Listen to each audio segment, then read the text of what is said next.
Muchas gracias por estar aquí, por el espacio.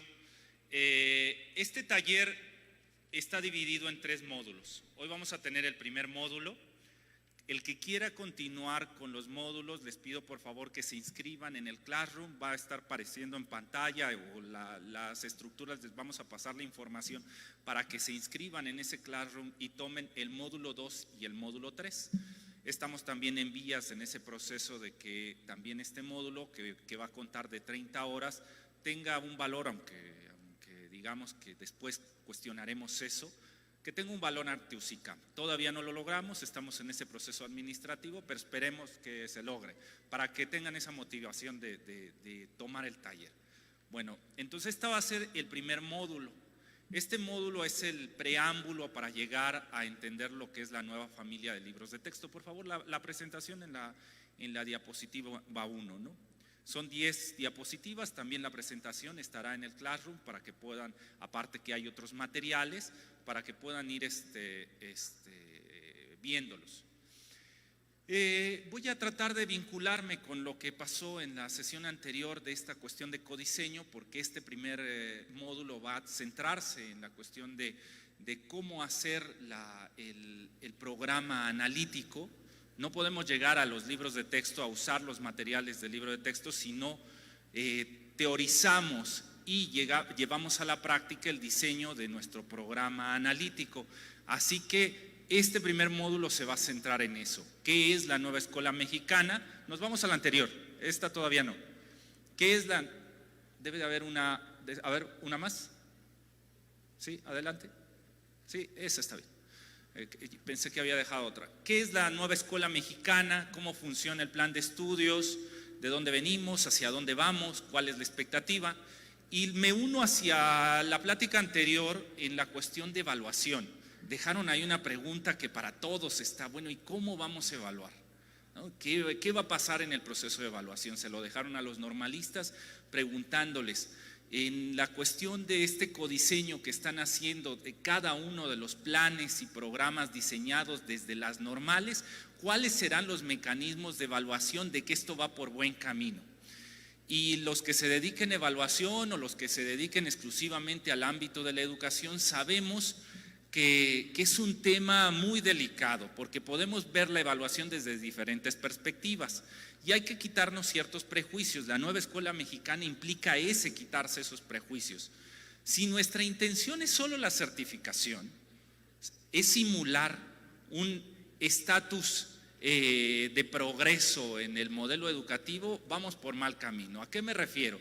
Si tan solo necesitamos, como si fuera un procedimiento burocrático, decir estas son las variables que se están midiendo y este es el número que está generando, vamos por mal camino. La evaluación que se está pidiendo no se centra en la cantidad de infraestructura que tiene una escuela, tampoco se centra en evaluar a los maestros y ver qué calificación tienen en el dominio de contenidos, tampoco se centra en evaluar a los estudiantes y hacer un ranking nacional para decir estos lograron adquirir los conocimientos y estos no, sino lo que está buscando la nueva escuela mexicana es que la evaluación surja del reconocimiento del bienestar que alcanza el sujeto en su formación. Es decir, las evidencias no se dan a través de una prueba estandarizada que nos da cuenta numérica de lo que sucedió en el aula, sino lo que se está buscando es que a través de las evidencias de las formaciones de los sujetos, la sociedad reconozca el valor de la educación. Entonces, el sistema educativo no da por hecho que porque están bien las instalaciones, entonces debe haber excelencia académica, o porque se hizo este examen y todos los estudiantes sacaron 10, entonces debe estar muy bien la educación, o porque los maestros hicieron esta evaluación o tomaron esta formación, entonces debe de haber una calidad educativa. No, aquí lo que busca la nueva escuela mexicana, centrada en la resolución de problemas, es que en la medida en que la sociedad vea la formación del sujeto que impacta en su comunidad, entonces se da cuenta de cuál es el valor de la escuela. Entonces es la sociedad la que le da el valor. no es una cuestión abstracta, una prueba estandarizada la que nos dice que vamos por buen camino, sino es en la misma sociedad la que nos marca, claro, necesitamos tener escuelas, porque en la escuela se da la formación de un ciudadano democrático, de un ciudadano solidario, de un ciudadano crítico que es consciente de lo que pasa en su entorno y que trabaja en comunidad para tratar de resolverlo.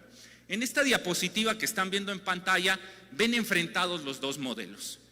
Un modelo centrado en una cuestión individual, en el lado, en este caso ustedes lo están viendo del lado izquierdo, en donde se le carga al estudiante del compromiso que debe adquirir con su formación, con la educación, en donde el maestro es solo mediador de los conocimientos, en donde hay un sistema homogéneo, donde se plantea que todos los estudiantes llegan en las mismas condiciones, las aulas tienen las mismas condiciones y entonces el proceso didáctico se puede desarrollar igual en China, en Chiapas que en Chihuahua, de una manera homogénea, y que al final lo podemos medir a través de una prueba estandarizada. Este es el modelo anterior, centrado en un desarrollo individual, en un desarrollo hasta cierto punto meritocrático, en donde se le dice al sujeto, si tú te comprometes con tu educación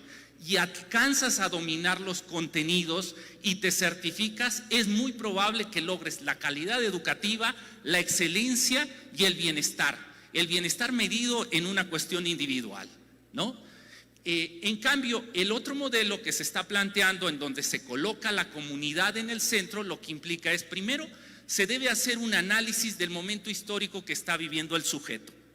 El momento histórico contextualizado en su comunidad, no en una cuestión teórica donde se señale, bueno, a nivel nacional lo que necesitamos es esto de salud, esto de seguridad, necesitamos formar a un sujeto flexible para el ámbito laboral, necesitamos formar a un sujeto flexible para la cuestión cultural, para la cuestión de género, no, sino que en el contexto que vivo, en el aquí y en el ahora, de mi salón de clase, de mi comunidad, de sujetos de carne y hueso que reconozco, ¿cómo me encuentro yo en este momento? Después de hacer esa reflexión del momento que vivo, ¿cómo se encuentran los demás? Evaluando lo que nos es común y lo que nos hace, lo que tenemos de diferencia y nos distancia. ¿Para qué hacer ese análisis? Para encontrar las crisis sociales que hay en nuestro medio y desde ahí proponer los proyectos de intervención que van a tratar de resolver esas crisis. Ahora lo he dicho muy rápido. Iremos poco a poco analizándolo en este taller y iremos haciendo prácticas, tallereándolo.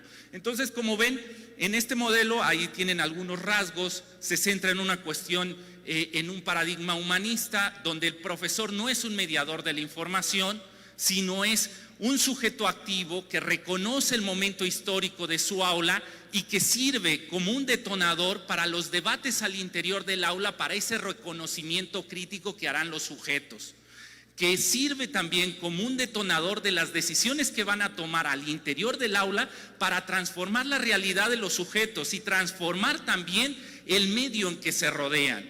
Entonces, este segundo modelo es un modelo que plantea la nueva escuela mexicana y desde ahí se han hecho los materiales educativos. Vamos a la siguiente. En esta siguiente diapositiva vemos 4 elementos básicos de esta transformación del modelo educativo. Primero, priorizar el interés superior de niñas, niños y adolescentes y jóvenes en todos los momentos de los procesos educativos como sujetos de la educación. Esta es una frase que la podemos buscar en los planes anteriores, pero habrá que discutirla. Si en realidad se buscaba desarrollar ese derecho humano a la educación en todos esos modelos. Y lo digo por una razón para el debate, y es, cuando planteamos desde una cuestión homogénea, donde teorizamos que hay un perfil de ingreso y un perfil de egreso del sujeto y terminamos con un análisis individual de los sujetos, partimos del supuesto de que todos llegamos en las mismas condiciones al aula y ahí se pierde el derecho humano que tiene el ciudadano para recibir la educación. Porque si es que el sujeto tiene que colocarse en un ideal, tiene que reconocerse en unos supuestos de condiciones en los que llegue el aula. Aquellos que no lo logren se van a quedar segregados, no van a alcanzar a pasar a los siguientes niveles. Entonces el compromiso para que todos tengan acceso democráticamente a la educación se convierte en una fantasía, porque no hubo un reconocimiento de que cada una de las personas llega en condiciones diferentes, y que plantear una currícula homogénea en todo el país, donde se desarrolle de manera estandarizada, sin que haya una conciencia de las individualidades particulares, de las interculturalidades, de los problemas que hay en los entornos particulares, hace que eso no funcione y entonces no se logre desarrollar este derecho humano a que tiene el ciudadano hacia la educación. Segundo, las maestras y los maestros son agentes fundamentales del proceso educativo y por tanto se reconoce su contribución a la transformación social. Este punto también es fundamental. Algo que se estuvo luchando mucho en las asambleas fue ¿cuál es el rol del maestro? ¿Los maestros son mediadores de la información o los maestros son líderes comunitarios? Son sujetos activos que reconocen cuáles son las crisis sociales de su entorno y generan los debates al interior del aula para poder detonar esos análisis en su comunidad. Al final, a nivel nacional, lo que se solicitó es que el maestro tenía que adquirir esa actitud crítica, esa actitud activa frente al hecho educativo. Tercer punto, un currículum nacional, sin duda, pero desde la diversidad.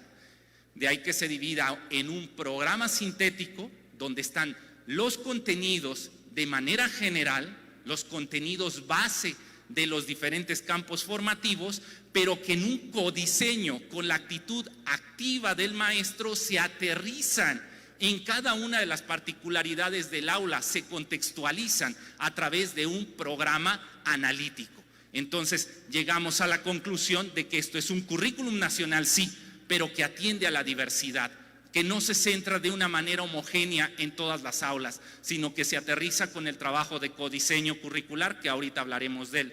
Y último punto, el plano se impone. Se establece el codiseño. Algo también que debemos aplaudir de este nuevo plan de estudios, que es una de las grandes victorias que tuvo la nueva escuela mexicana, es la libertad que le da al magisterio, en especial en básica, y esto debe sorprender, porque si bien todos los que pasamos en las universidades o que somos académicos, una de las grandes virtudes que tenemos de las universidades públicas es la autonomía curricular o la libertad de cátedra, eso en educación básica lo veíamos a la distancia.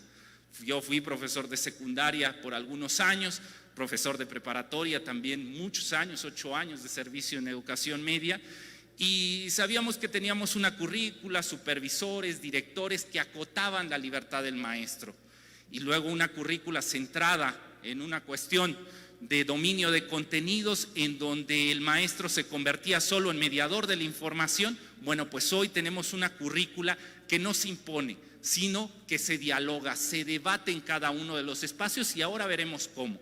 Siguiente. Bueno, para ir abordando, esto fue la transformación, los 4 principios de la transformación del modelo educativo. En el caso ya de aterrizaje en la nueva escuela mexicana, siguiente diapositiva, por favor, compañero.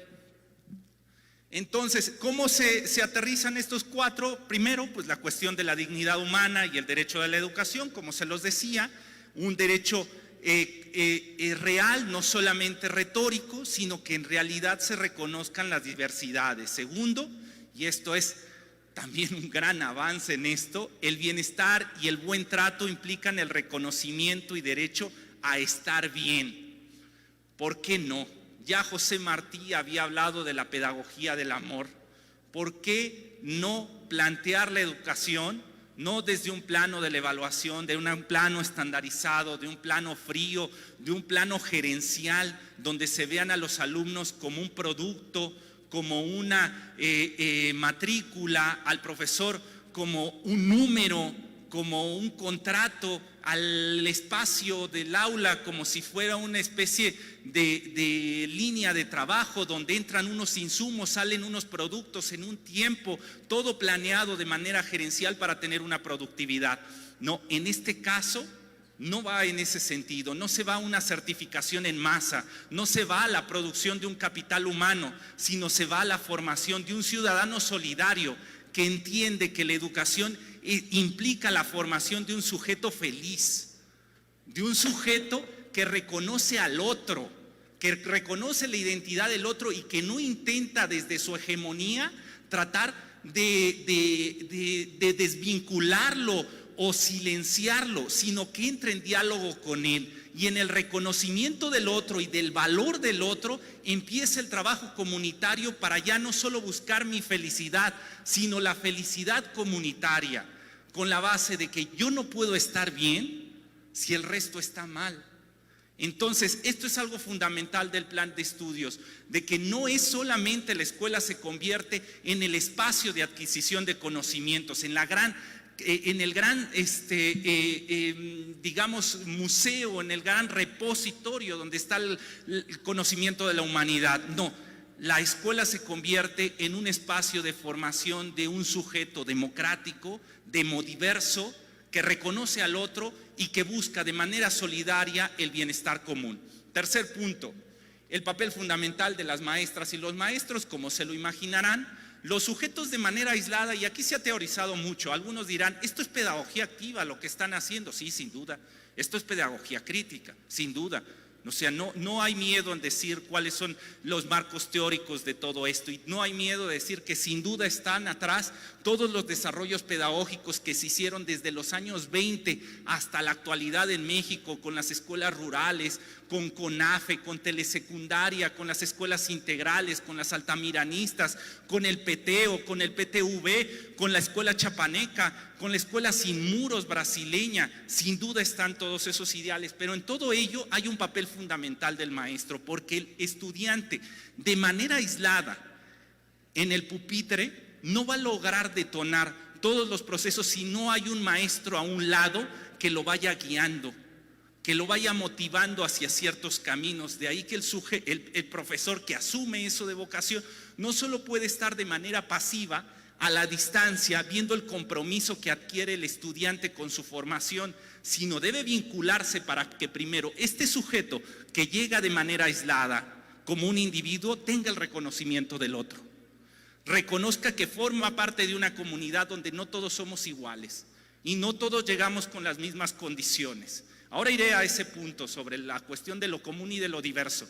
En este debate que va a entablar él primero para entender quién es él y después para reconocer las diferencias con el otro, empieza a entender cómo funciona su entramado social, cómo funciona su momento histórico que está viviendo, y desde ahí, junto con el maestro, en la toma de decisiones, van armando la currícula, van haciendo el aterrizaje del programa sintético en un programa analítico que responda en realidad a las necesidades de su comunidad.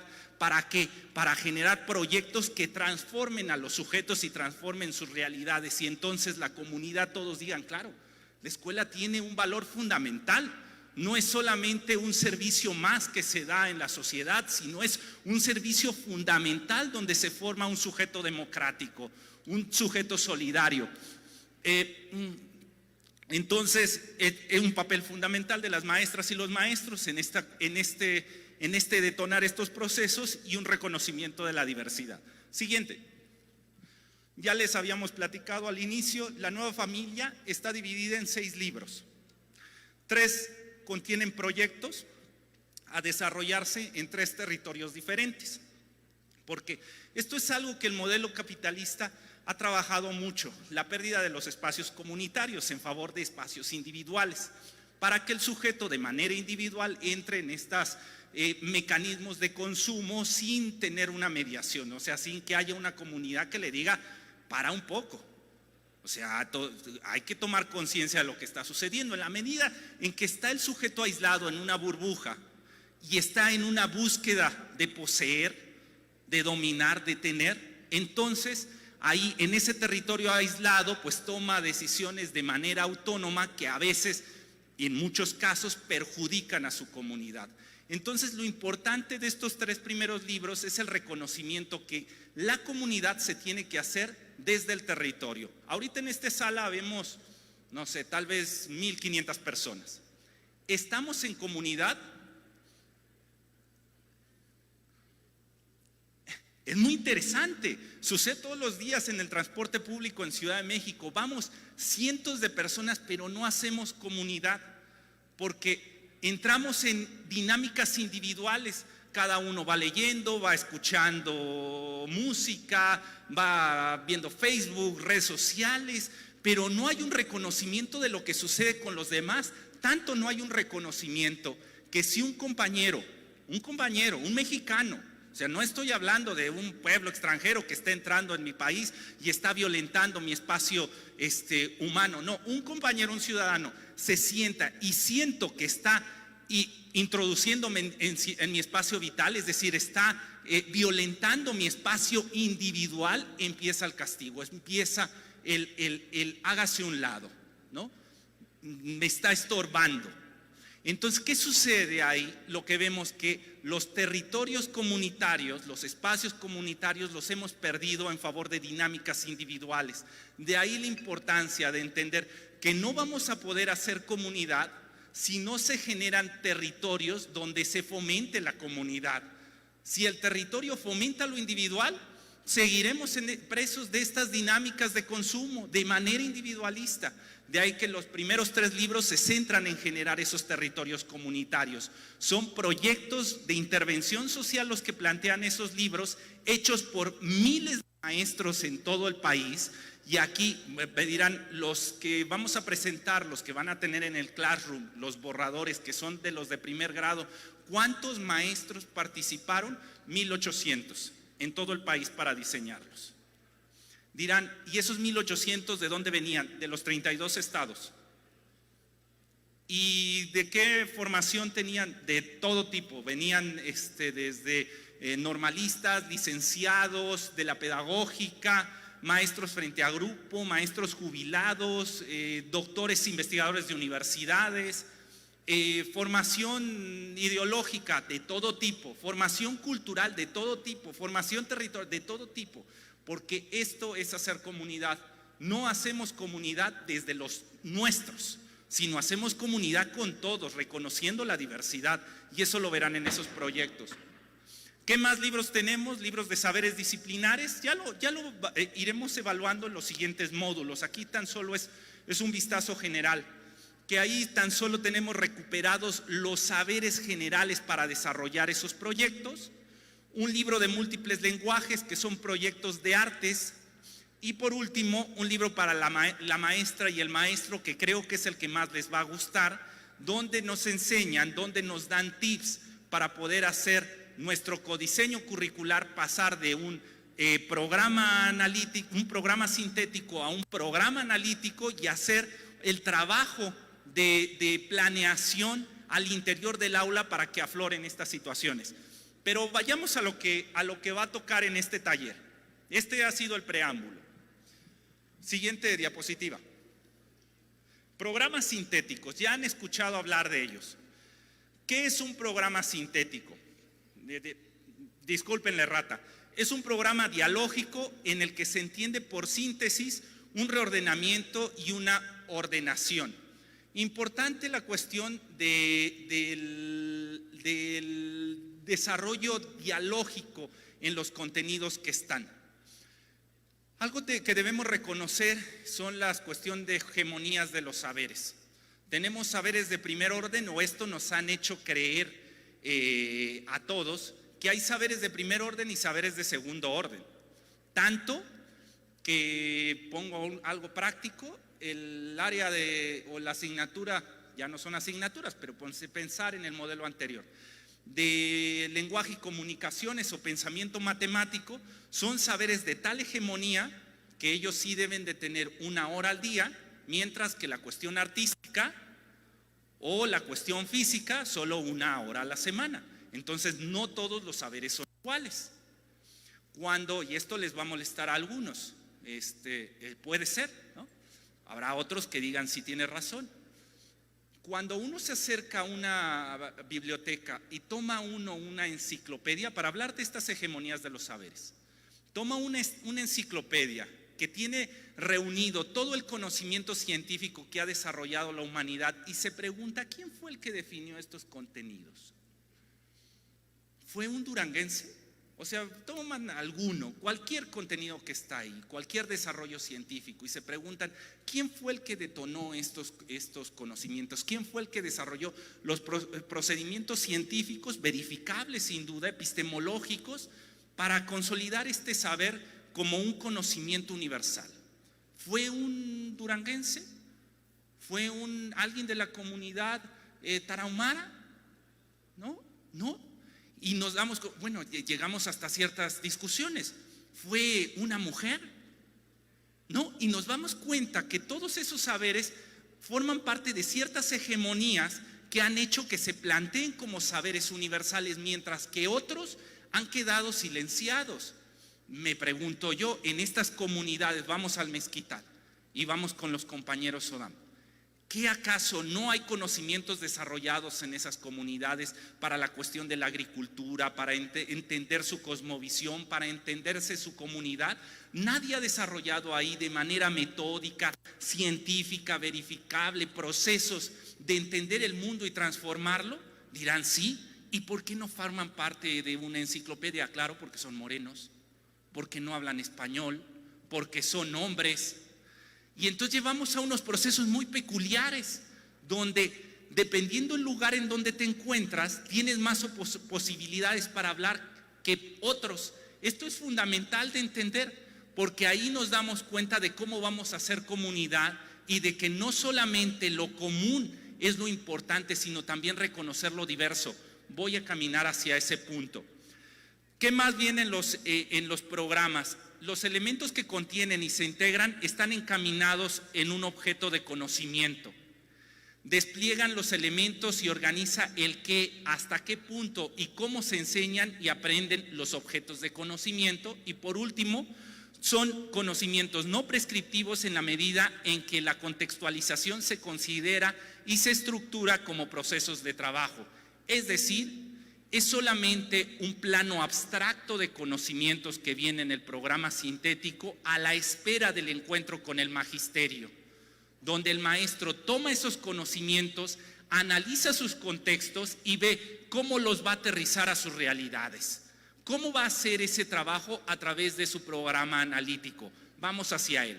Programa analítico. ¿Qué es el programa analítico? Es una estrategia para la contextualización, adecuación que los docentes como colectivo escolar realizan a partir de los programas sintéticos. ¿A qué se refiere esto? Punto fundamental para hacer comunidad. No podemos hacer comunidad desde lo individual. Necesitamos primero enseñar con el ejemplo, y ahí los consejos técnicos y las academias son fundamentales. Si seguimos trabajando de manera individual, sin el reconocimiento del trabajo de los otros, vamos por mal camino. Pero vamos hacia ese reconocimiento. Haré un ejercicio aquí. Aquí estamos en un espacio que en este caso no estamos generando comunidad, porque estamos cada uno de manera individual. Vamos a entrar al debate para generar esos vínculos comunitarios. Y la primera pregunta que haré es, ¿qué nos hace comunes a todos nosotros que estamos aquí? Dice, la cuestión de género, ¿nos hace común el género? No. La condición cultural, ¿nos hace común lo cultural? ¿Formamos parte de la misma cultura? No. Dice, ¿el nivel educativo nos hace común el nivel educativo? Tampoco. La cuestión ideológica, ¿nos hace común la cuestión ideológica? Tampoco. Vamos un poco más allá. La cuestión económica tampoco nos hace común. Ya empezamos a ver algunos vínculos. Dice, somos seres humanos todos. Vean hasta dónde tuvimos que ir para encontrar vínculos. Al final, tal vez hasta el territorio es lo que nos hace comunes. Lo único que tenemos en común es que estamos en el mismo espacio. Somos seres humanos, somos sujetos que amamos el aprendizaje y por eso estamos aquí. queremos tener vínculos con nosotros. Bueno, entonces empezamos a entender en este momento histórico, en este momento en particular, eso es lo que nos hace comunes. Segunda pregunta, si esto hubiera sucedido hace 10 años, ¿hubiéramos tenido los mismos procesos de comunidad, es decir, los mismos elementos comunitarios, o serían otros? Ah, bien. ¿Y si esto pasa el próximo ciclo escolar, tendremos los mismos elementos? Entonces vemos que el dinamismo de la comunidad cambia. O sea, es una comunidad dinámica, donde las variables de lo común cambian constantemente, en donde el sujeto no puede llegar de manera estandarizada, de manera hegemónica a decir, nuestra comunidad es esto. No, tu comunidad cambia todos los días y debes de estar en una observación constante de esos movimientos para reconocer las cosas que te hacen común con los demás. Bien, ahora vamos a la otra pregunta. ¿Qué nos hace diferentes? Todo lo que dije al interior.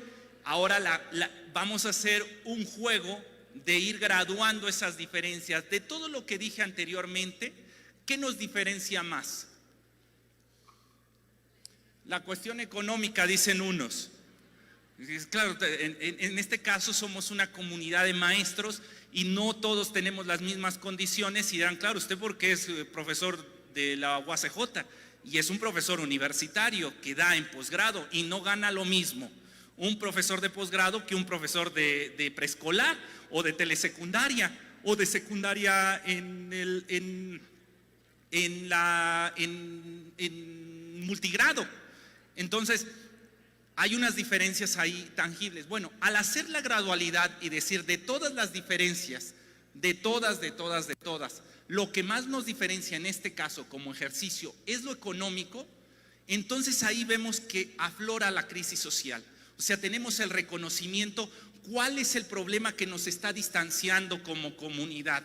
Y ahí es cuando el maestro en ese codiseño analiza su plan, en este caso el plan sintético, para ver los contenidos que están ahí en ese programa sintético, cómo pueden ayudar a la resolución de ese problema. Sigo teorizando y sigo jugando. Pues bueno, vamos a entrarle a la cuestión económica, tal vez desde algo de sentido común, desde el pensamiento matemático.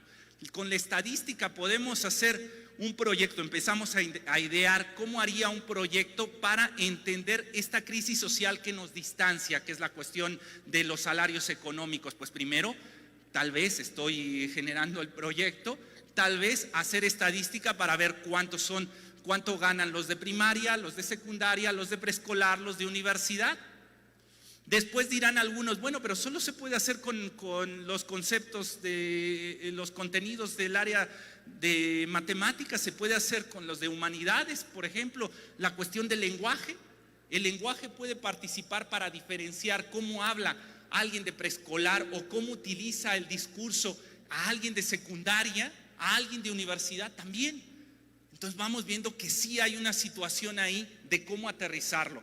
Bien, sigo con los bullets. Dice, ¿cómo se inicia este codiseño? Primero, se realiza en el Consejo Técnico Escolar a partir del trabajo en colectivo docente, donde se analizan los programas sintéticos y las características y aprendizajes e intereses de las niñas, niños y adolescentes. O sea, para poder aterrizar y contextualizar, debo reconocer el momento histórico que estoy viviendo. Si yo no soy capaz de ver lo común y lo diferente, no voy a poder detonarlo en el aula y no voy a poder plantear proyectos de intervención que ayuden a esa resolución. Entonces, partimos de ese reconocimiento entre los maestros y vinculándonos con el programa sintético para poder llegar a ese programa analítico. Después, ¿qué más? Se seleccionan los problemas, se hace una jerarquía de todas las diferencias, cuáles son las que más nos distancian. Después de ahí se plantea la manera de abordarlo, sea por proyectos, enseñanza por problemas, enseñanza globalizada, etcétera. Hay muchos mecanismos. Y por último, se codiseña el programa escolar, se establecen las actividades a realizar, los materiales, algunas maneras de evaluación formativa y las formas de integración entre los campos. Pregunta, En este programa sintético, ya lo imaginaron, se trabajó en academia en el aula, se hizo un reconocimiento del momento histórico que se está viviendo, se encontraron los problemas sociales que enfrenta la comunidad, se integraron a los conocimientos, se plantearon proyectos de intervención. La pregunta es, ¿el programa analítico que usted genere va a ser idéntico al que genera el compañero? No. Cada uno va a desarrollar un programa analítico distinto. Y eso es algo muy interesante, porque ese programa va a responder a las necesidades de cada uno de sus contextos. Vamos a la siguiente. Bien, vamos a ver estas etapas para el diseño del programa analítico. Y aquí es importante porque aquí ya vamos llegando al final del taller, donde vamos a empezar a tallerear, vamos a empezar a hacer cosas. Entonces es importante que lo entendamos, que lo tengamos bien asimilado. Primera etapa. Análisis del contexto socioeducativo de la escuela, ejercicio de lectura de la realidad educativa. Ya lo dijimos ya lo señalé de manera general. Es analizar el momento histórico que estoy viviendo. Ese es el primer paso. Si yo no soy capaz como maestro de saber dónde estoy, cuál es mi situación hoy en este contexto, va a ser muy difícil seguir. Tomemos en cuenta que algo que el sistema nos ha metido mucho es que el tiempo es dinero, la productividad. Entramos en dinámicas donde vamos todos los días a trabajar, cumplimos con un horario de una manera gerencial, cumplimos con evidencias, simulamos en muchos casos evidencias, como decía el compañero Chávez, de quién sigue el programa. Bueno, pues nadie lo sigue al pie de la letra, pero todos simulamos que sí lo seguimos al pie de la letra. Entramos en estas dinámicas, pero en pocos momentos de nuestra vida nos detenemos a pensar quién soy y de dónde vengo. ¿Cuál es mi proceso de formación? Bueno, pues este plan de estudios te exige que antes de iniciar el proceso hagas un acto de reflexión sobre el momento histórico que está viviendo tu comunidad. Eso es fundamental. Si no logras desarrollar ese acto de análisis y tomas conciencia de la situación actual que estás viviendo, entonces vives apartado, no puedes hacer comunidad, no vas a poder generar los puentes para el reconocimiento con los demás. ¿Qué voy a hacer en esta primera etapa de conciencia del momento histórico? 4 cosas. 1, analizar las condiciones académicas que vives. No todos llegan con las mismas condiciones en las aulas en Durango. Algunos llegan con la barriga llena, algunos no. Algunos llegan con problemas en la casa, otros no. Algunos llegan con todo un bagaje cultural, otros no. Tienes que hacer un análisis de cuál es el contexto que estás viviendo en esas aulas, las condiciones académicas. Segundo paso, analizar el plan de estudios 2022. Necesito ver cuáles son los contenidos que se están planteando en mi campo formativo. El campo formativo, ¿qué está integrando? ¿Cuál es la relación interdisciplinaria de las áreas? ¿Cuáles son los vínculos que se pueden dar? Entender cómo se da la dinámica de convertir un contenido en un saber.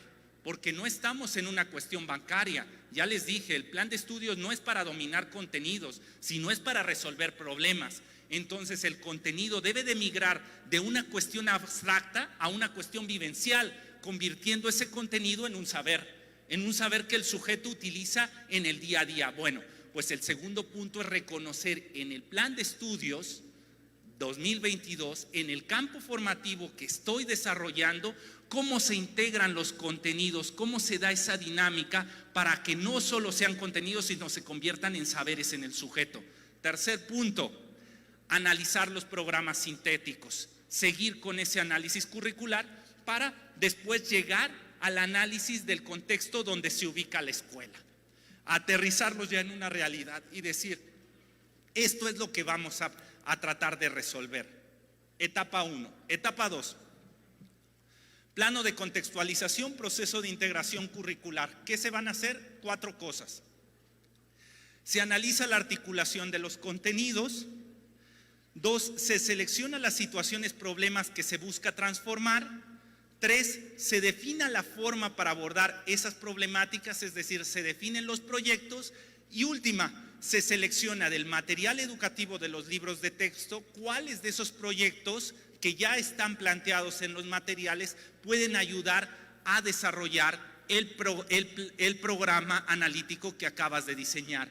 Y por último, se hace la última etapa, el plano de codiseño, que ya no es más que la integración de las especificidades locales, es decir, incorporación de contenidos no contemplados en los programas sintéticos, hacer un cronograma de actividades y llegar a la secuencialidad y la gradualidad en las actividades. Bien, nos vamos a la última diapositiva. Esto es lo que vamos a hacer en el primer paso para tallerear, un mapa mental. Vamos a generar un mapa mental del momento histórico que estoy viviendo. Esto va a ser lo primero. Es digamos, el primer producto. El taller va a terminar en las 3 módulos teniendo un programa analítico, teórico.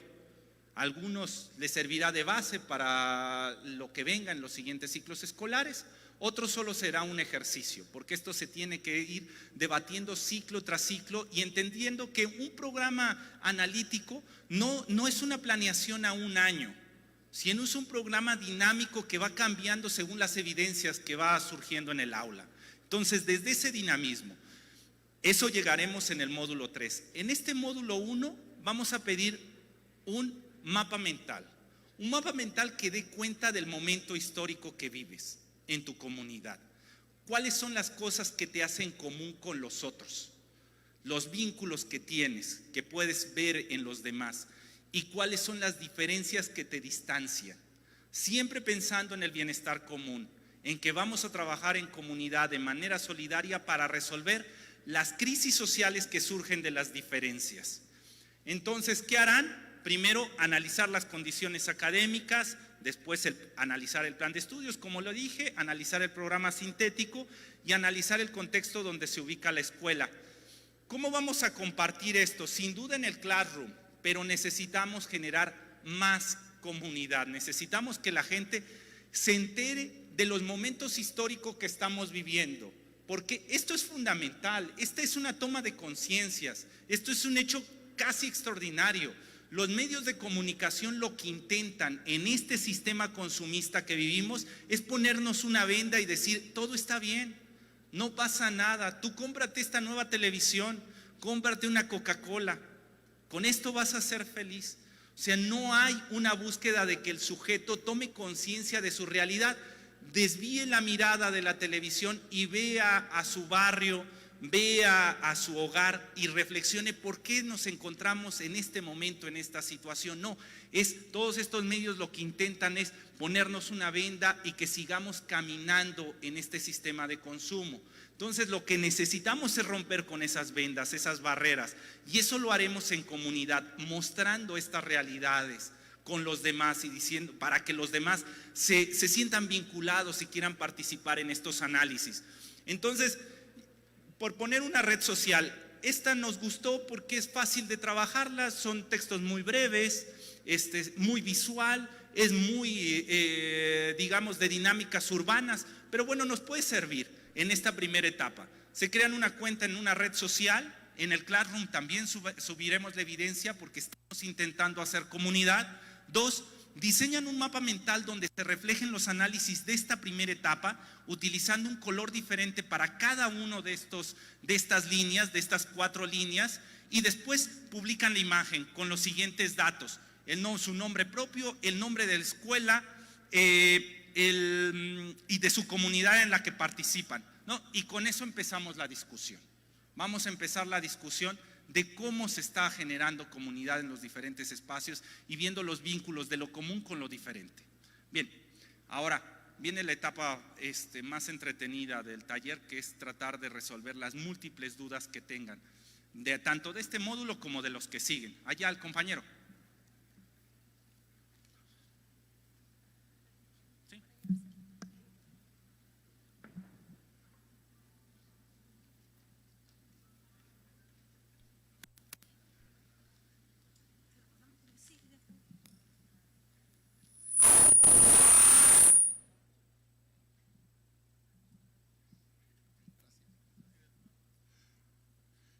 Sí, mira, Marx, encontré algunos puntos que me gustaría comentar.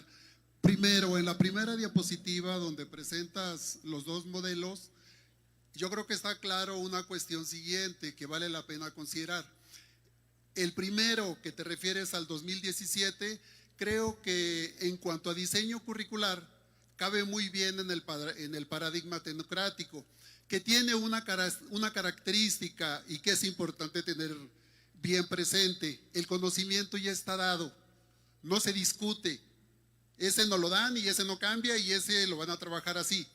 El otro modelo tiene todos los rasgos, aunque en el plan de estudio no lo dice así, del modelo comunicativo, que seguramente tú ya sabes. El modelo comunicativo se esboza en un principio en Freire, pero yo creo que la base teórica la podemos encontrar en Habermas, con su teoría de la acción comunicativa. Y aquí la característica principal es que el conocimiento se construye socialmente, por eso es dialógico. Entonces, esa parte es importante tenerla presente, porque si queremos aplicar una lógica como la del anterior modelo, no nos va a salir.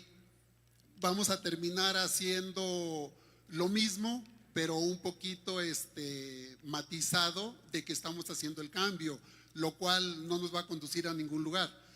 Eso por un lado. Hay una cuestión que yo creo que debe precisarse. Tú mencionabas el ejemplo de la autonomía curricular. En el plan de estudios quitaron la expresión, bueno, en los borradores que hicieron, quitaron la expresión libertad de cátedra. Eso sí me gustaría que nos lo aclararas, y lo cambiaron. En lugar de autonomía curricular, nos dejaron autonomía profesional. O sea, yo siento que es un término más acotado. Pero tú nos dices ahí hasta qué punto, hasta qué momento, o sea, en dónde empieza y en dónde termina esa libertad. Ahí, y la última, que es la que más nos mueve, el modelo que se está siguiendo de dos programas, ¿es el que se queda? Yo creo que sí, pero los programas urge que los oficialicen, Marx.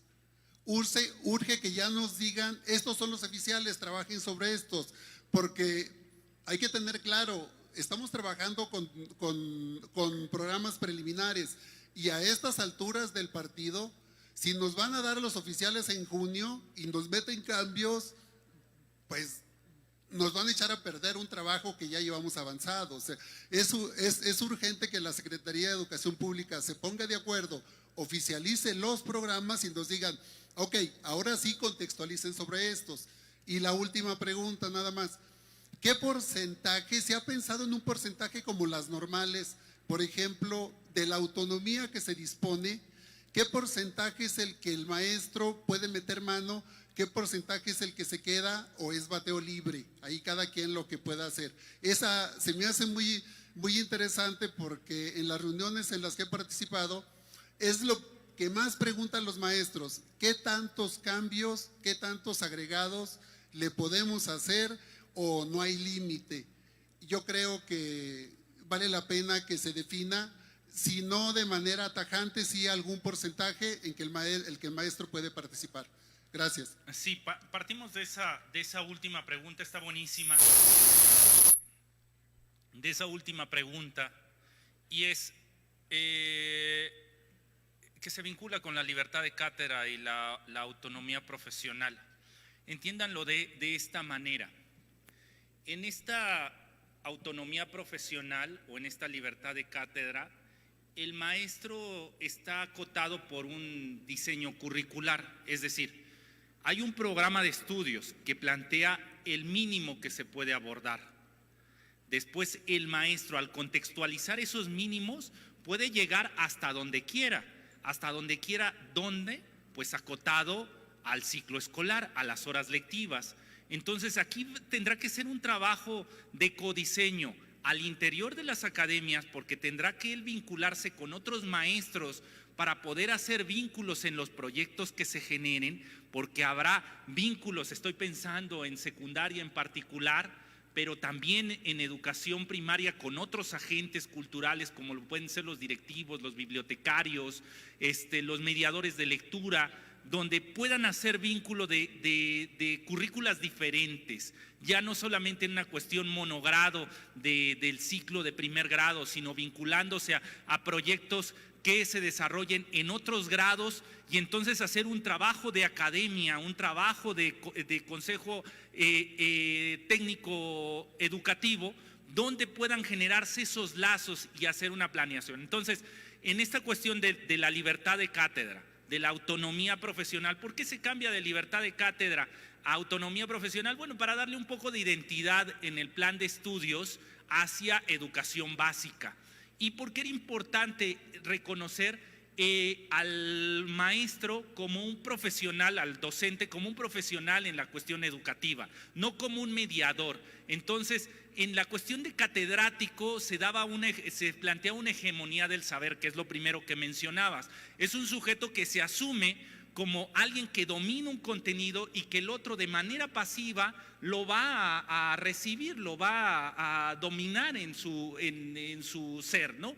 En este caso no se plantean esas hegemonías, se reconoce que el saber se construye y se construye de manera dialógica, reconociendo a los otros, generando vínculos comunitarios. De ahí que libertad de cátedra llevaba hacia esa hegemonía. Y si unimos hacia la cuestión del golpeteo que había tenido el maestro hasta convertirse en un mediador, en especial en los subsistemas de básica, el colocarlo como autonomía profesional era darle una categoría al sujeto como profesional de la educación, como una persona que recibió una formación profunda al respecto, ¿no? Entonces, ¿de dónde llega la libertad y dónde termina? La libertad inicia en el diseño curricular, después de que terminan esos contenidos, y entonces él empieza a aterrizar el programa sintético, él o ella, en sus programas analíticos, y termina en la realidad del aula.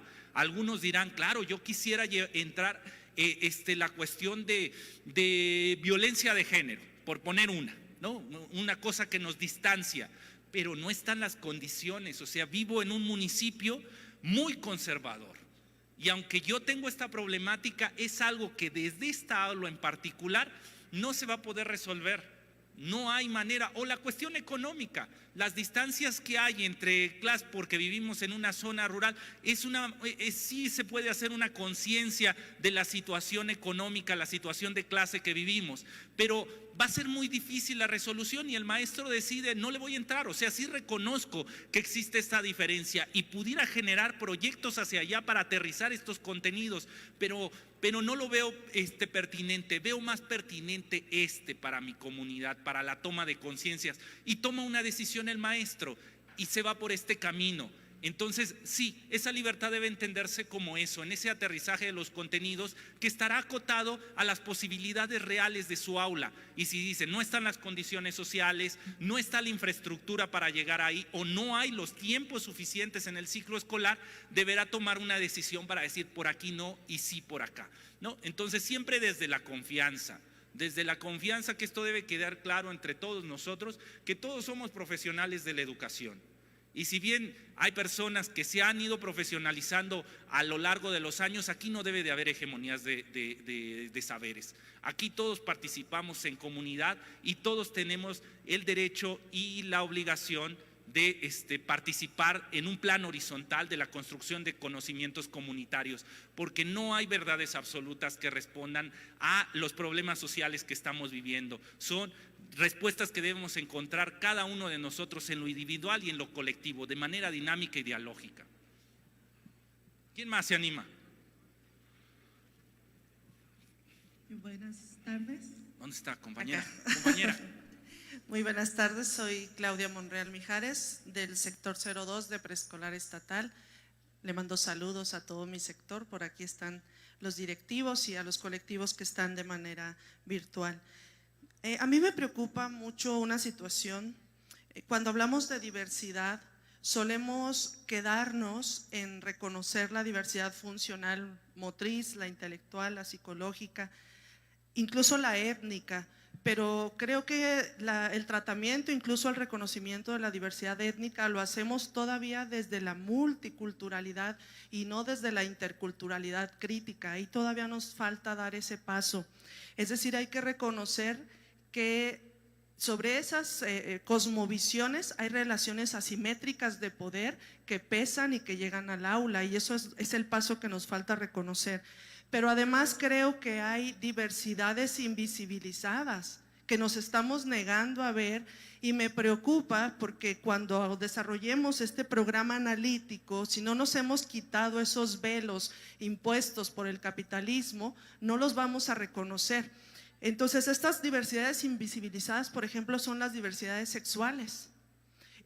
Todavía ahorita que usted habló de todos, todas, todes, se escuchó un murmullo en el auditorio, porque seguimos todavía con dificultades en el debate de decir sí o no al lenguaje inclusivo. No hemos entendido que no es un problema lingüístico, es un problema político, porque lo que no se nombra no existe. Entonces, esas diversidades sexuales están invisibilizadas. Las cuestiones de equidad de género todavía, aunque están en un principio jurídico constitucional, no llegan a la práctica, y basta con revisar, ahorita que hablábamos de las escuelas normales, hagamos una lista de los teóricos educativos y nos vamos a dar cuenta que ahí hay pensamiento eurocéntrico, patriarcal, heteronormado y blanco. Entonces, mientras que no deconstruyamos ese pensamiento, mientras que no nos quitemos esos velos, mientras sigamos atrapados en el falso dilema, no vamos a poder los maestros quitarnos esos velos y poder construir ese programa analítico desde esas realidades que hemos normalizado, que hemos naturalizado, esas diferencias en esa equidad de género. Igual, ahorita que yo digo equidad de género, creemos que es una cuestión de mujeres y hombres. No, cuando hablamos de equidad de género también hablamos de diversidades sexuales que están invisibilizadas y que nos produce escozor a los maestros todavía trabajarlas en el aula. Entonces la pregunta es, ¿cómo romper o qué se nos está ofreciendo como espacio de deconstrucción paradigmática, de deconstrucción del pensamiento con estos modelos hegemónicos que desde los docentes, en nuestra formación inicial y a lo largo de nuestra trayectoria, vamos construyendo y que no hemos detectado que son sistemas de opresión emanadas o emanados sobre el género? Creo yo que no podemos hablar de un rompimiento de opresión sin tocar el tema del patriarcado, porque el patriarcado es el primer espacio donde se aprenden modelos de esclavitud, de cuidatoriado, de abuso y uso de los seres humanos. Muchas gracias. ¿Qué nivel? ¿Qué nivel hay en Durango? Muchas felicidades, compañera. No lo puedo explicar mejor. Sin duda, la compañera nos está dando aquí una pequeña cátedra del sistema de contradicciones que tiene estos procesos epistemológicos. Sin duda, está lleno de contradicciones. Pero para llegar a ese punto, para que ella tomara conciencia de esas contradicciones y pudiera deconstruir el sistema para construir otra cosa con base en esa conciencia crítica, para ello ella tuvo que generar un proceso de contemplación. Y es algo que este sistema de consumo no nos permite, y por eso es el primer paso de este taller. El que se tomen un espacio para detenerse y contemplar el momento histórico que estás viviendo. O sea, las dinámicas que nos llevaron, allá el compañero decía, y no le contesté, es para que se hubiera levantado, me hubiera dicho, oiga, ¿y para cuándo los programas? Esa se la saltó. O sea, vivimos en dinámicas de que tenemos que hacer algo, porque el tiempo se mide a través de la productividad, que yo no puedo tener una pausa contemplativa, un ocio contemplativo, porque eso ¿cómo puede ser posible? O sea, yo hasta en vacaciones tengo que ir a la playa y vivir la vida. O sea, no puedo estar de manera ociosa viendo que el tiempo pasa. Eso es algo que se nos ha estigmatizado de manera negativa, y lo que estamos buscando en este momento para llegar a esos procesos de deconstrucción es, por favor, tómense un tiempo, Deténganse en este momento y reconozcan lo que hay a su alrededor. Hagan una toma de conciencia de qué es lo que están viviendo. Reconózcanse a ustedes, reconozcan a los otros. Ese es el primer paso.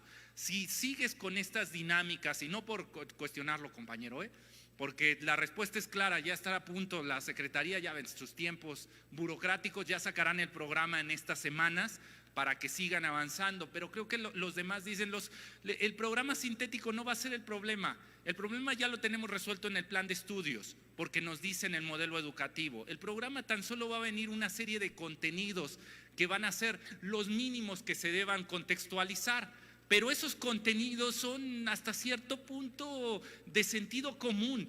Ya algunos ya se imaginarán qué tendrá que venir en primero, en segundo, en tercero, en cuarto, quinto y sexto. Y se imaginarán que va a haber una simplificación de los programas, que en lugar de tener lo que antes eran estos aprendizajes esperados de manera casi conductista, porque había una cuestión de vigilancia y de persecución y de castigo para el dominio de esos contenidos, pues ahora se van a disminuir a ciertos contenidos esenciales, fundamentales, y desde ahí se dará la oportunidad de que se aterricen en las localidades y puedan entrar otros contenidos. Bueno, entonces ya se imaginarán que la currícula va a ser una currícula simple, sencilla para el trabajo colegiado. Eso es lo que se espera de esos programas. Pero vuelvo a la respuesta de la compañera. ¿Cuál es el primer elemento? Deben de generar un espacio de ocio contemplativo, donde hagan una reflexión del momento en que se está viviendo, no en el plano global, no vayamos a esos puntos, ni en el plano nacional, ni en el plano estatal, ni siquiera en el plano regional. No, en su aula, en su casa, con sus seres queridos. ¿Cuál es el momento histórico que están viviendo? ¿Quiénes son ustedes? ¿Qué es lo que los hace comunes con otros? ¿Cuál es su identidad? Si no llegan a esa reflexión de lo que son y del momento en que están viviendo, no vamos a poder llegar a las otras etapas, a esta etapa de deconstrucción, porque para llegar ahí tienen que reconocer las contradicciones de su discurso. Y esas contradicciones solo afloran cuando me conozco, cuando reconozco mi identidad, reconozco lo que me es común, y entonces empiezo a ver la contradicción con el sistema y empiezo a deconstruir.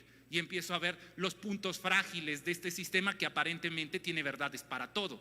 Entonces, respondo claramente: ocio contemplativo. Primera etapa, una pausa de contemplación para formar conciencia crítica en cada uno de nosotros. Si no nos damos ese tiempo, lo otro lo voy a simular. Voy a empezar a simular que reconocí problemas sociales, pero no tuve el tiempo para analizar quién soy yo. ¿Qué es lo que me hace común con los otros? Si no tomo ese primer paso, solo voy a simular y va a pasar lo que dice el compañero, que vamos a empezar a utilizar las hegemonías para decir, no, es que yo sé lo que está sucediendo. ¿Por qué? Pues porque no me di la paciencia ni siquiera de reflexionar de manera autocrítica de quién soy yo en este momento histórico. Entonces, ese es el primer paso. Y cuando lo estén desarrollando, empiezan a teorizar, empiezan ahí a ver las líneas, qué está pasando en su contexto histórico, es decir, con su comunidad, qué pasa en el aula, qué pasa con las hegemonías de los saberes, es decir, con el campo formativo que te toca asumir como maestro, qué pasa de esos contenidos en el contexto que estás viviendo y los saberes locales que se han desarrollado en tu comunidad, o con los saberes docentes que has desarrollado a lo largo de tu vida. Entonces, ese es el primer paso, compañera, generar un espacio de ocio contemplativo para poder tener un análisis autocrítico del momento histórico que se vive. ¿Quién más? ¿Quién más se anima? Doctor Marx, acá de este lado tenemos dos participaciones. La doctora Julieta Silva nos pregunta, en educación inicial, que como parte del esquema de educación básica, ¿se han considerado también trabajos de codiseño de educación inicial? Porque no se aprecian en el panorama. Por otro lado, el ingeniero René Flores Gómez de la Escuela Secundaria Benito Juárez nos pregunta, ¿por qué no se elabora una sola planeación a nivel nacional y que cada docente agregue actividades según el contexto del grupo, incluyendo alumnos con capacidades diferentes? Un par de preguntas de nuestros asistentes. Me la ponen fácil con esas dos. ¿por qué no en plano nacional? Pues por esta toma de conciencia. No vamos a llegar a nada si esto se queda como un programa homogéneo. El otro día iba a un estado, no voy a decir el nombre del estado, pero decían, nosotros ya llevamos trabajando en proyectos ya varios años. Sí, sin duda. ¿No? Y eso ya me lo sé. Pero proyectos que se operativizan de manera general, sin que haya una toma de conciencia de las particularidades de la región, es decir, hasta prácticamente se comercializan. Dicen, vamos a desarrollar estos 3 proyectos en todo este estado. Y entonces después de ahí, seguramente, no quiero pensar mal, pero atrás de eso habrá una empresa que comercialice algo para desarrollar estos proyectos. Y ahí ven a todos los maestros cautivos, algunos económicamente, otros de manera indirecta haciendo gasto público a través de lo que hizo la Federación para los insumos del desarrollo de esos proyectos, y proyectos que quedan solo en lo estético, porque nunca tuvieron un vínculo con la realidad, se desarrollaron tan solo para simular trabajos contextualizados, pero no se le dio la oportunidad al maestro de que en realidad respondiera a su realidad, a su contexto, a su entorno. De ahí que no puede haber una planeación nacional. Deben de ser planeaciones ni siquiera estatales, ni siquiera regionales, deben de ser planeaciones por escuela, en un hecho colegiado entre los maestros, buscando la identidad de sus comunidades. Desde ahí, esa fue la gran victoria y tenemos que defenderla todos como maestros. O sea, si uno ve el plan de estudios, esa fue la gran victoria que tuvimos. Y nos va a costar trabajo, sin duda, porque atrás habrá empresas que dirán, bueno, y entonces, ¿qué vamos a hacer con las guías que comercializábamos? Pues no sé qué vas a hacer con ellas, pero estas guías no van a poder ya servir porque cada uno de los maestros tiene una planeación diferente, un programa analítico diferente que responde a sus realidades. Así que no vas a poder comercializar esto. Oye, ¿y qué pasa con esta tableta y este programa que viene a responder las demandas nacionales del desarrollo de habilidades matemáticas o de lectoescritura? Pues tampoco. Acércate a cada uno de los maestros. Y si hay un maestro en particular que ve que ese dispositivo, esa dinámica en particular puede ser que tenga un impacto porque ya analizó su contexto, su momento histórico, adelante y que Dios los ayude. Pero esto no puede ser estandarizado. Entonces, por eso la planeación no va a ser así. Y rápido, inicial, preescolar, telesecundaria llevan un avance en esto. Han trabajado bastante por proyectos, ahora tendrán que dar un paso más allá, donde esos proyectos se contextualicen y respondan aún más a las necesidades de sus comunidades. Entonces sí se está pensando en inicial. De hecho, inicial, preescolar, telesecundaria han servido de modelo en cierto punto para proyectos. Muchas gracias, doctor. Buenas tardes. Aquí. Compañera. Bueno, buenas tardes. Mi pregunta es muy sencilla y está principalmente encaminada a la organización, tomando como referente lo que nos decía que se tiene primero que dar una reflexión. Mi pregunta es, ¿se tienen que sacar, bueno, una vez que se tenga esa reflexión, se tienen que sacar todas las problemáticas dependiendo del instrumento que se tenga para hacer eso? Y respecto a eso, diseñar todo el programa analítico y dosificarlo, o se puede estar rediseñando ese programa analítico? La segunda, compañera. Gracias. Debes de entender que esta fantasía que nos hemos metido y que estábamos ahí todos, ¿no? De vamos a hacer la planeación anual. y muchas veces ni siquiera pienso ya en educación media superior, donde trabajé muchísimos años. Iba llegando esa comunidad, no conocía ni siquiera el contexto y ahí estaba mi planeación anual, porque la pedía el supervisor. Y ahí estaba, la entregaba. Y yo sabía que eso en la vida real, en mi praxis educativa, si aplicaba el 10% era mucho. O sea, llegaba un punto en que veía, claro, las condiciones de mis estudiantes venían de estas circunstancias donde la utopía que generé en mi planeación se había venido abajo.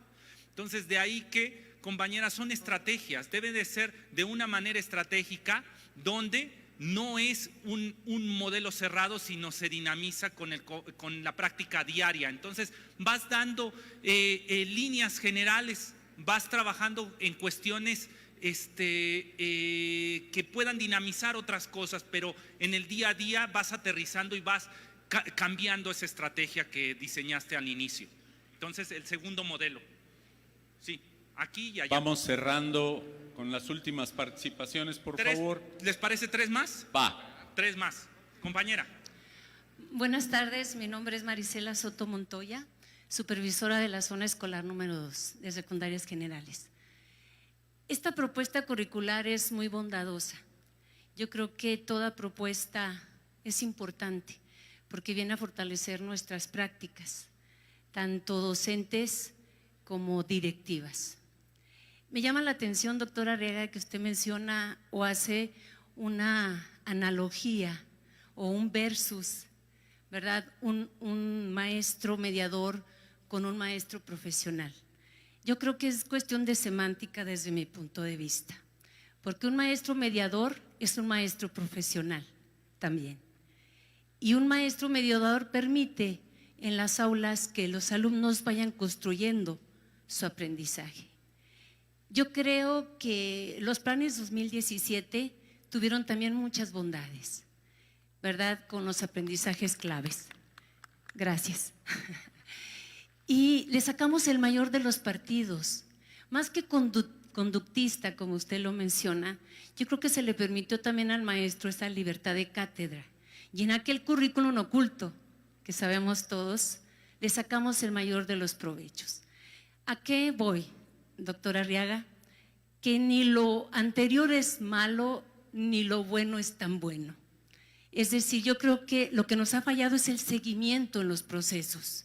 No hay que cortar de tajo lo bueno que hemos construido en planes anteriores, al contrario, recuperarlos y fortalecerlos con lo nuevo.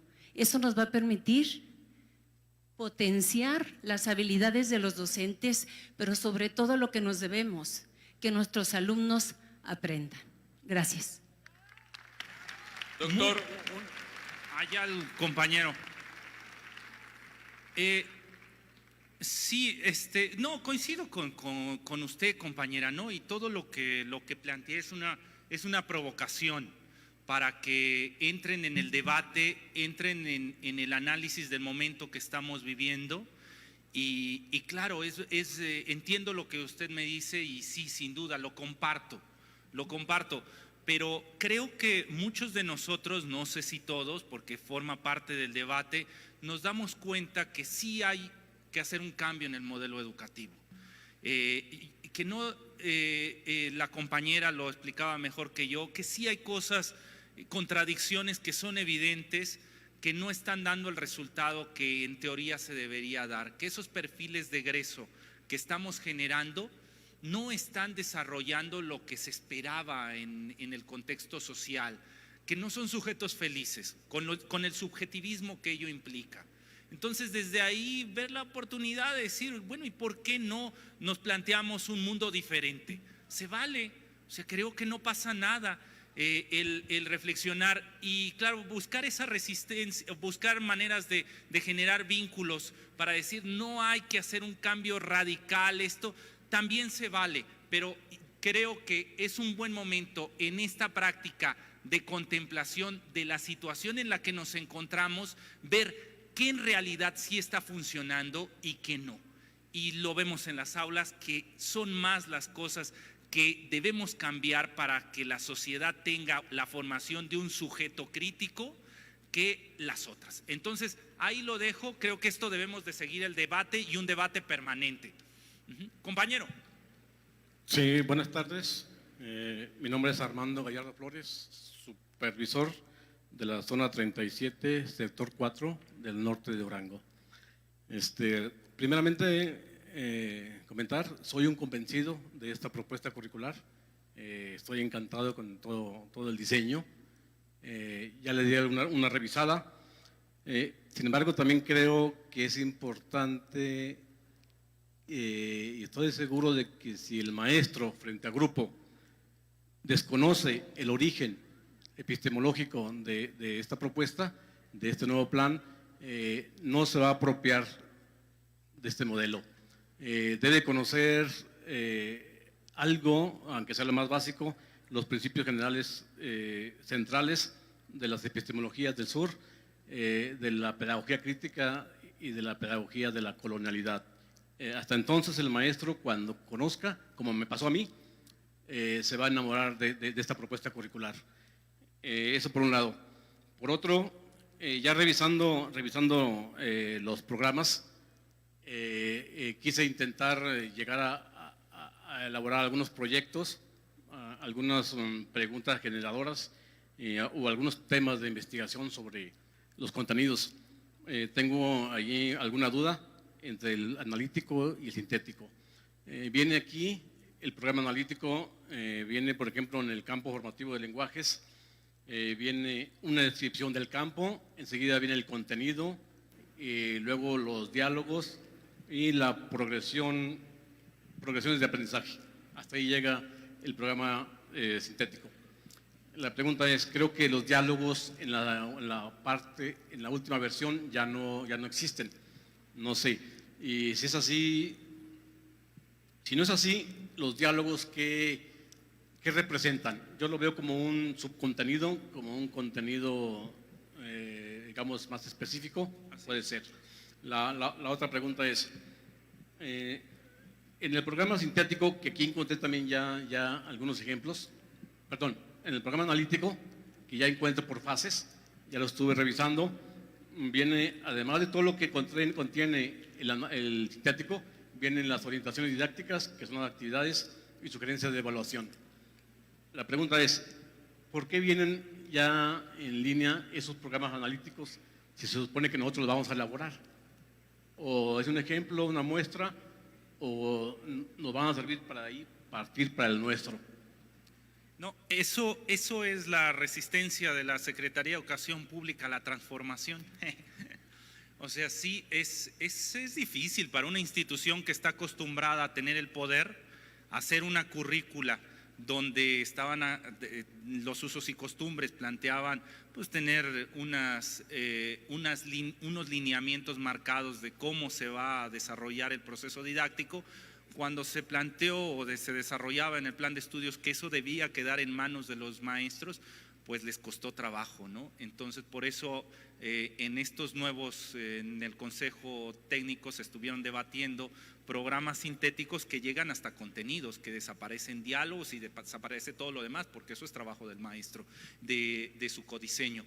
Entonces, forma parte del proceso que se lleva al interior de la Secretaría, de la pérdida de poder en favor del diálogo, de generar espacios horizontales de creación de conocimiento. Entonces es un proceso largo.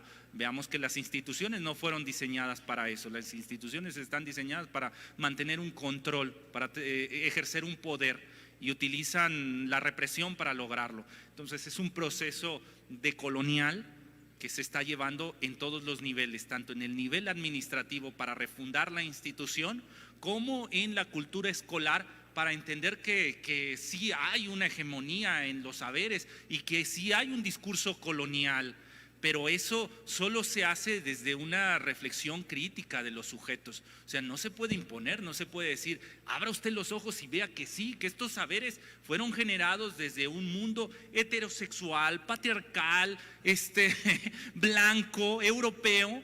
No es tan sencillo, tiene que ser una reflexión personal donde cada uno de ustedes lleguen a esas conclusiones, porque si vamos al hecho de la imposición, entonces estamos replicando los mismos procedimientos.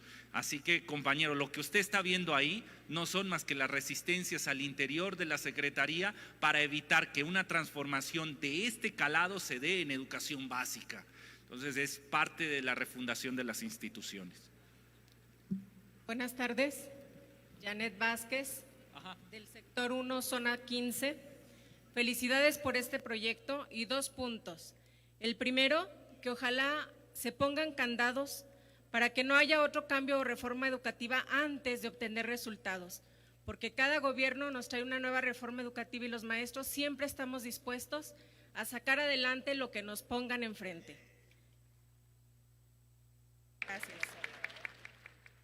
Segundo punto. Volviendo a la subjetividad, hablando del sujeto feliz, creo que debemos partir del docente. El maestro es quien es el profesional que llevará a cabo este cambio educativo. ¿Qué estamos viviendo socialmente? En el estado donde está arrancando esta caravana de la nueva escuela mexicana, se encuentra violentado por el no pago de nuestro incremento salarial. No nos lo han pagado. Tampoco nos llegó nuestra rezonificación en esta quincena, que es un compromiso. Entonces, insisto, los maestros somos innovadores, somos nobles, somos entregados y también queremos ser el primer sujeto feliz para de lo que nosotros tenemos poder compartirle a quienes están a nuestro cargo como guiadores. Gracias. Un aplauso, hombre. Gracias. Sí, sin duda. Sin duda, y coincido en lo que señala la compañera. Tan solo voy a matizar algunas cosas, porque es parte de lo que el sistema nos ha hecho creer, o sea, de que cambia cada sexenio y hay una impronta de ese sexenio en el modelo educativo, y eso es una fantasía. O sea, en realidad llevamos de los años 80 para acá en un proceso de deterioro del sistema educativo público en favor de una privatización. Y ahí vimos cómo los servicios escolares fueron desapareciendo. Las bibliotecas de aula, ¿dónde están? O sea, los aumentos salariales, ¿dónde están? ¿Dónde están los recursos al interior de las escuelas para generar academias? O sea, vemos que cada uno de los elementos que antes eran comunes en los años 70, o nos vamos más atrás, se fueron desapareciendo. Hasta el mismo libro de texto, que tengo el honor de estar ahora en el cargo de ello, veíamos cómo fue desapareciendo la misma unidad, una unidad que llegó a tener de diseñadores en su momento más de 400 personas trabajando para hacer los materiales educativos, hoy solo son 20. Forma parte de ese proceso de deterioro de que todo lo público se haga privado, comercializar la educación. En eso estábamos. Y después se matizaba sexenio tras sexenio, que esa es la decisión de fondo. Lo otro, el cambiar un contenido, el que sean en lugar de 4 unidades, 3 unidades, en lugar de ahora este contenido decirle aprendizaje esperado, eso es solo una cuestión superficial. Es una cuestión que nos hace discutir cosas que no son de profundidad, porque aquí lo que se está debatiendo es recuperar el valor de la educación pública. El que no se privatice más la educación, recuperar los servicios, y ahí coincido con la compañera, de que ya no podemos seguir con un magisterio sin las herramientas fundamentales, y el salario es una de ellas. Entonces, sí, coincido, pero no caigamos en la trampa de decir cada sexenio nos están cambiando sin dejar que el modelo avance. No, claro que sí avanzó. O sea, claro que sí, tan solo salgan a dar una vuelta en las comunidades, vean cuántas escuelas privadas hay. ¿Que eso qué fue? ¿De arte de magia? No, fue un sistema que permitió que lo público se hiciera privado. El que desaparecieran los servicios al interior del aula, en que desaparecieran los apoyos hacia el magisterio, ¿fue algo mágico? ¿Fue algo planeado? Fue algo planeado. Y íbamos hacia una privatización total. Un deterioro total de la educación pública en favor de una privatización. Y eso no sucedió en un año, no sucedió en 6 años, sucedió en un programa que tuvo sus inicios desde los años 80.